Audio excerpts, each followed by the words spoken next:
Following details on what was a very active situation on I-75 in Lexington today that ended with a man in the hospital. Traffic was at a standstill, a huge mess for hours as officers tried negotiating with a man who they say needed help.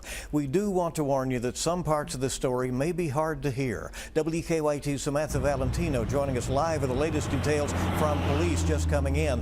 Samantha, what do we know so far?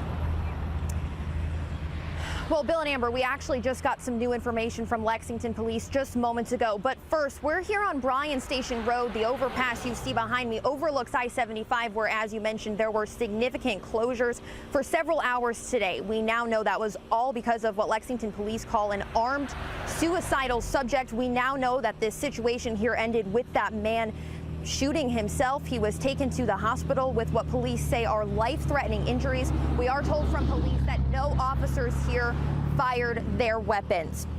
Now, our crews earlier this morning did see that man holding a gun on that Bryan Station overpass earlier today. Video you're seeing shows them standing at the edge of that overpass holding the gun over their head. Now, the police say that that person did fire shots, but no injuries were reported other than his self-inflicted gunshot wounds. This situation did have, as we mentioned, a significant impact on traffic across the city. I-75 was shut down in both directions for several hours, along with Bryan Station Road here. We spoke with many people who spent hours stuck in traffic as a result of all of this. Alan Watson was stuck in the North Point subdivision. That's less than a block from the Bryan Station overpass here. Take a listen to what he had to say while this was all unfolding earlier today. Their concern is that he could shoot down towards where North Point subdivision goes on to Bryan Station Road. And we did speak on the phone with a lot of other people who were stuck in traffic today. They did not want to do an interview, but they all reiterated that this was a very scary situation, having somebody with a gun standing over traffic.